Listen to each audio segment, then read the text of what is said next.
Unified 911, anong matutulong namin sa'yo? Anya ti may tulong mi ken ka po. Anong may tatabang ko sa Unsay imo? akong ikatabang nimo? Ngini makadabang na misal ka no. Sa anumang wika o dialekto, may tulong na darating sa iyo.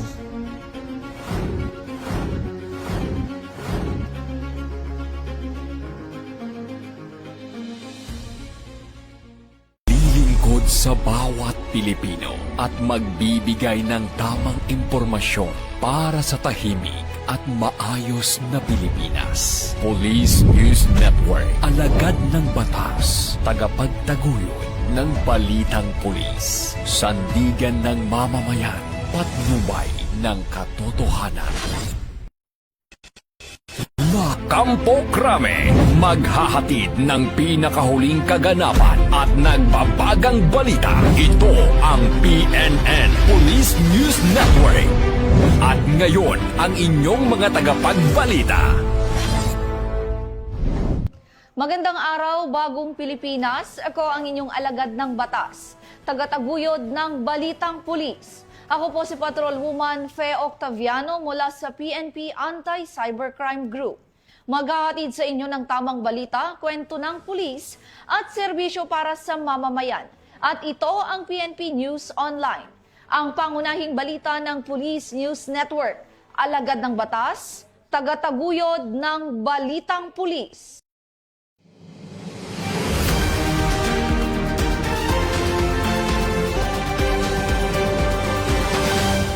Narito ang mga balitang hatid ng ating PNN correspondents mula sa iba't ibang panig ng bansa.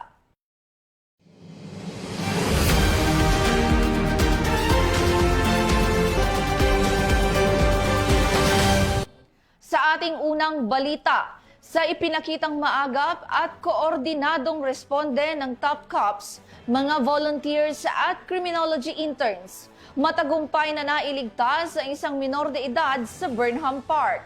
Ito ay dahil sa tulong at mabilis na aksyon na pakikipagtulungan ng bawat grupo na agad natugunan ang insidente at natiyak ang kaligtasan ng nasabing bata mula sa posibleng kapahamakan. Narito ang balitang hatid ni Patrolwoman Jade Agustin.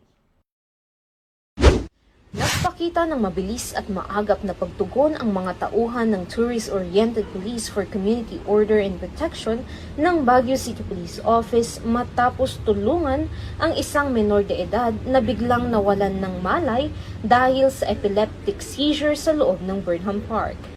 Agad na rumisponde ang mga tauhan ng Tourist Police Unit sa pamumuno ni Police Captain Edith Aspilan, katuwang ang mga medical volunteers ng Kabalikat Civicom at mga criminology interns mula sa Easter College upang mabigyan ng kinakailangang paunang lunas at matiyak ang kaligtasan ng biktima habang nasa lugar ng insidente. Sa pamamagitan ng maagap na koordinasyon at malasakit, matagumpay na naalagaan ang kalagayan ng menor de edad bago siya ligtas na inihatid kasama ang kanyang mga kapatid sa terminal ng bus upang makauwi sa kanilang tahanan sa La Union. Muling pinatunayan ng insidenteng ito ang kahalagahan ng pagkakaisa ng kapulisan, volunteers at mga kabataang interns sa pagbibigay ng agarang serbisyo at tulong sa publiko, alinsunod sa adhikain ng Philippine National Police na to serve and protect. Mula dito sa Baguio City Police Office, ako ang inyong PNN correspondent, Patrolwoman Jade Agustin, alagad ng batas, tagataguyod ng Balitang Pulis. Maraming salamat, Patrolwoman Agustin. Isang fishing boat na kinilalang FBKC Realin ang hinarang ng mga operatiba ng PNP Maritime Group sa karagatang sakop ng Lanao del Norte na nagresulta sa pagkakaaresto ng isang sospek. Patrolwoman Luis Marie Condes sa balita. Na nasabat ang isang fishing boat sa isinagawang seaborne patrol operation sa seawaters ng Barangay Tagulo, Sultan Naga de Maporo, Lanao del Norte. Nito lamang 13 ng Mayo taong kasalukuyan. Pinangunahan ng 5th SOU PNP-MG SND-SBC sa pangangasiwa ni Police Major Samuel C. Lim Jr., Officer in charge ng 5th Special Operation Unit, katuwang ang Philippine Coast Guard SND Substation, RMFB 10 105th Maneuver Company at Lanao del Norte PPO SND-MPS ang nasabing operasyon. Kinila Kinilala ang suspect na si alias Orlan, lalaki 53 anyos at residente ng Barangay Panigayan, Isabela City, Basilan. Nakumpiska sa suspect ang isang fishing boat na may pangalan na FBKC Realin at tinatayang nagkakahalaga ng 950,000 pesos, isang Isuzu B8 engine na nagkakahalaga ng 50,000 pesos, isang fishnet na nagkakahalaga ng 30,000 pesos, 20 piraso ng fish foam na nagkakahalaga ng 5,000 pesos at isang anchor na may price value na 8,000 pesos. Ang naarestong suspect at ang mga nakumpiskang ebidensya ay kasalukuyang nasa pangangalaga ng SND-SBC para sa dokumentasyon at tamang disposisyon. Patunay lamang na ang PNP Maritime Group sa pamumuno ni Police Brigadier General Lou Frias Evangelista ay naglalayong imulat ang mga komunidad sa baybayin o coastal community tungkol sa mga batas at maging katuwang ang mga mangingisda sa pagprotekta sa dagat alinsunod sa layunin ng PNP na maging pundasyon ng isang maayos na ekonomiya, ligtas at legal na pangingisda para sa bagong Pilipinas, serbisyong mabilis, tapat at nararamdaman. Mula dito sa 5th SOU Maritime Group, Sarangani Province, ako ang inyong PNN correspondent, Patrolwoman Luis Mariconde, alagad ng batas, tagataguyod ng Balitang Pulis. Maraming salamat, Patrolwoman Conde. Aabot sa 48 loose firearms ang voluntaryong isinuko ng mga residente sa bayan ng South UP bilang suporta sa pinaigting na kampanya para sa kapayapaan at kaayusan sa Maguindanao del Sur. Ayon sa mga otoridad, malaking hakbang ito upang mabawasan ang karahasan at mapanatili ang seguridad sa komunidad sa pamamagitan ng pakikipagtulungan ng mamamayan at ng pamahalaan. Nakibalita dyan si Patrolwoman Dara Falogme. Na inilunsad nito lamang 14 ng Mayo ang Program on the Management of Small Arms and Light Weapons sa South UP Municipal Gymnasium. Pinangunahan ni Mayor Helen Padua ang programa kasama ang mga opisyal mula sa PNP, AFP at iba pang peace stakeholders bilang bahagi ng pinaigting na kampanya para sa kapayapaan at kaunlaran sa Maguindanao del Sur. Naging tampok sa programa ang voluntaryong pagsuko ng 48 loose firearms bilang simbolo ng suporta ng komunidad sa kapayapaan. Kasunod nito ay ang pamamahagi ng tulong pangkabuhayan sa mga benepisyaryo ng Management of Small Arms and Light Weapons upang matulungan silang magkaroon ng matatag at marangal na pamumuhay. Nagpahayag naman ng suporta ang Philippine National Police at Armed Forces of the Philippines sa pagpapatuloy ng peace process sa lugar. Ayon kay Police Colonel Mangahis, mahalagang hakbang ang voluntaryong pagsuko ng armas tungo sa mas ligtas at maunlad na kinabukasan ng South UP. Hinikayat din niya ang mamamayan na patuloy na suportahan ang mga programang naglalayong mapanatili ang kapayapaan sa komunidad. Mula dito sa Campo Crame, ako ang inyong PNN correspondent, Patrolwoman Dara Palogme, alagad ng batas, tagataguyod ng Balitang Pulis. Ito ang bagong PNP para sa bagong Pilipinas, serbisyong mabilis, tapat at nararamdaman. Maraming salamat, Patrolwoman Falogme.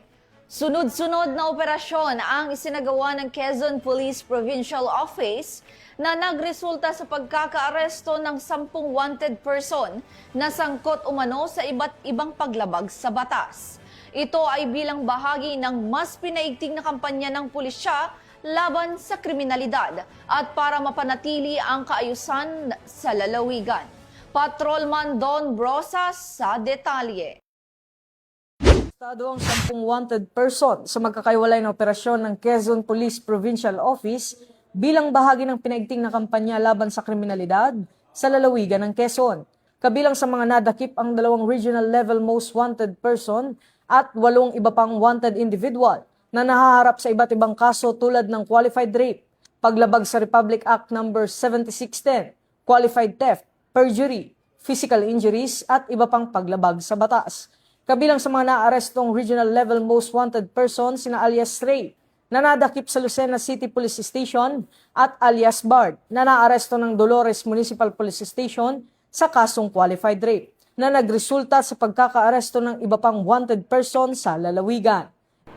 Mula rito sa PNP National Headquarters, ako ang inyong PNN correspondent, Patrolman Don Brosas, alagad ng batas, tagataguyod ng Balitang Pulis. Maraming salamat, Patrolwoman Brosas. Tinatayang aabot sa mahigit 34 na milyong pisong halaga ng pinahihinalaang cocaine ang isinuko sa mga otoridad sa lalawigan ng Quezon. Agad namang nagsagawa ng investigasyon ang mga kinauukulan upang matukoy ang pinagmulan ng iligal na droga. Narito ang detalye ng balita mula kay Patrolwoman Resalie Umalay. Gawa ng investigasyon ng Philippine National Police matapos voluntaryong isuko ng isang 52 anyos na residente ng Barangay Busdak, Patanungan, Quezon, ang 5 plastic bag na naglalaman ng puting kristal na pinaghihinalaang cocaine noong Mayo 16 taong kasalukuyan. Tinatayang may kabuuang timbang na 6,514.7 gramo ang mga nakuwang substansya na nagkakahalaga ng humigit kumulang 34.5 milyon. Agad na siniguro ng mga pulis ang ebidensya at isa sa ilalim ito sa laboratory examination upang matukoy ang tunay na komposisyon ng mga nasabing substansya.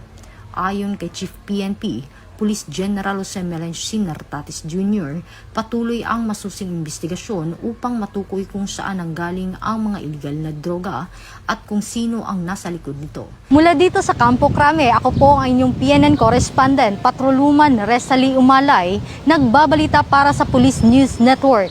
Alagad ng batas, tagataguyod ng balitang pulis. Ito ang bagong PNP para sa bagong Pilipinas, serbisyong mabilis, tapat at nararamdaman.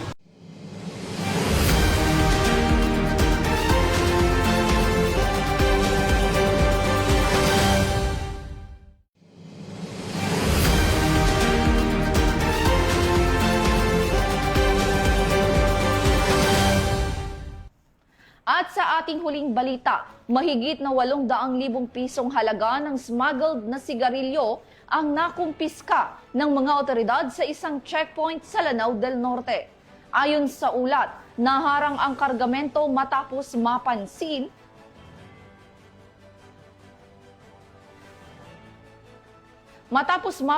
ng mga operatiba ang mga kahinahinalang pagbiyahe nito na nagresulta ng agarang inspeksyon at pagkakakumpiska ng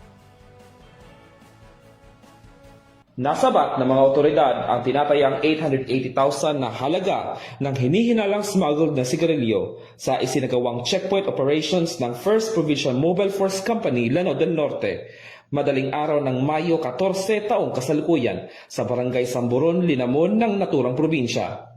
Kinilala ang mga sangkot na sina alias Johyber at alias Oma, kapwa residente ng poblasyon Linamon, Lanao del Norte. Katuwang ang Maritime Police Station, Provincial Intelligence Unit ng Lanao del Norte Police Provincial Office, 10th Maneuvering Company ng RMFB-10 at Linamon Municipal Police Station. Pinahinto ng mga otoridad ang 2 badya o bao-bao na may kargang mga kahon ng hinihinalang smuggled cigarettes na nakalagay sa likurang bahagi ng mga sasakyan. Nang hingian ng kaukulang dokumento, nabigo umano ang 2 driver na magpakita ng legal na papeles para sa mga kargamento. Sa isinagawang inspeksyon, nakumpiska ang kabuoang 22 master cases o katumbas na 1,100 reams ng modern cigarettes na may tinatayang market value na 880,000 pesos.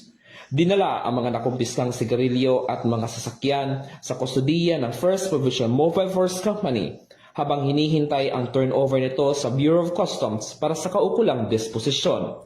Samantala, dinala rin sa Linamon Municipal Police Station ang mga driver para sa dokumentasyon.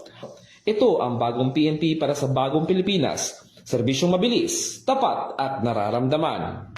Mula dito sa Lanao del Norte Police Official Office, ako yung PNN Correspondent, Patrolman Kim Luna, alagad na batas, tagataguyod ng Balitang Pulis.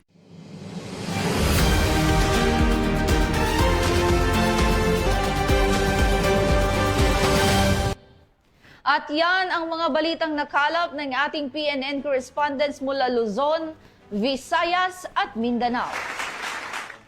Para sa mas malawak at mabilis na ulat ng mga balita, huwag kalimutang mag-like, follow and share sa aming official social media accounts ng Police News Network. Tutok lamang sa aming YouTube channel para sa mga live stream at replays. At i-follow kami sa X account para sa mga real-time updates at Facebook account ng Police News Network.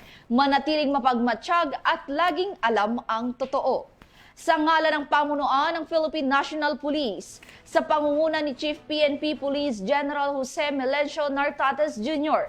at sa pamumuno ni President Ferdinand Bongbong Marcos Jr., kami ay maglilingkod sa bawat Pilipino at magbibigay ng tama at balanseng balita.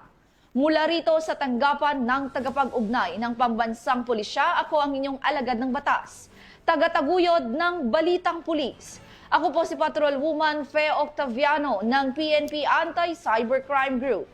Maghahatid ng tamang balita, kwento ng pulis at serbisyo para sa mamamayan. At ito ang PNP News Online. At nais ko pong batiin ang aming butihing direktor ng PNP Anti-Cybercrime Group na si Police Major General Wilson C. Asueta. Ang pangunahing balita ng Police News Network at ito ang bagong PNP para sa bagong Pilipinas. Serbisyong mabilis, tapat at nararamdaman.